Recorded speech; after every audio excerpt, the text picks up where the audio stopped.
ఒక రాష్ట్రాన్ని సాధించుకున్నారు. ఆ పాటతోనే, ఆ రచనతోనే, ఆ నాటకాలతోనే, ఆ డబ్బుతోనే, ఆ గజ్జల సబ్బడితోనే తెలంగాణ వచ్చింది. ఎంతో మంది అమరవీరులు త్యాగాలైపోయారు.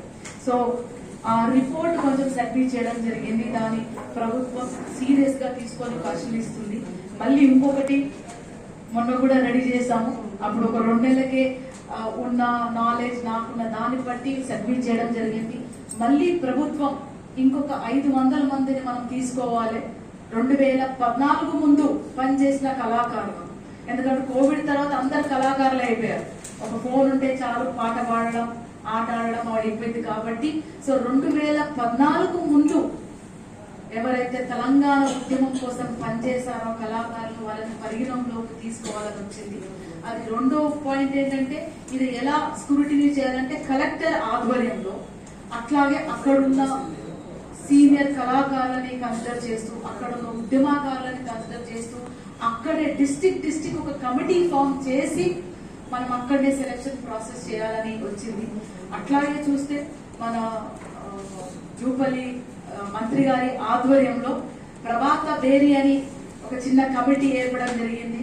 సో మంత్రి గారి కూడా చాలా కళలన్నా, ప్రజా కళలన్నా, కళాకారులన్నా అంటే చాలా గౌరవం, చాలా ప్రేమ. తను చాలా గట్టిగా నమ్ముతారంటే ఒక కళారూపం నుంచే మనం మనిషి జీవితాన్ని మార్చొచ్చు, మనిషి థాట్ ప్రాసెస్ ని మార్చొచ్చు. ఇందాక పెద్దలు అన్నారన్నమాట, మనం అన్ని మార్చలేము.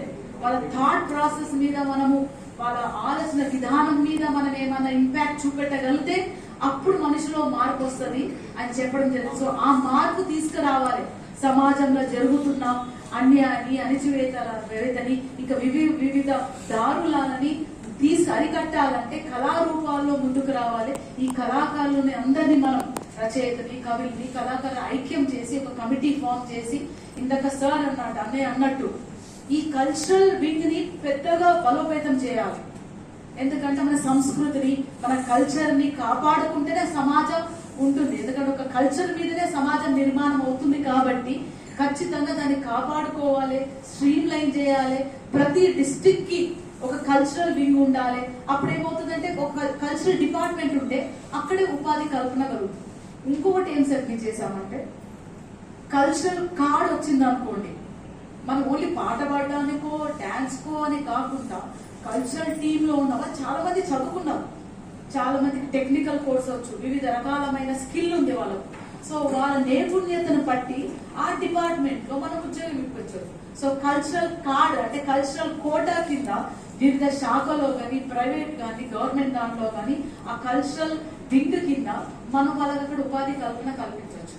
సో ఇవన్నీ ప్రభుత్వ పరంగా ఖచ్చితంగా నాకే కాదు, ప్రభుత్వంలో ఉన్న మంత్రి గారికి కానీ, ముఖ్యమంత్రి గారి కానీ ఖచ్చితంగా మనము కళాకారులకు, ఉద్యమకారులని కాపాడుకోవాలి.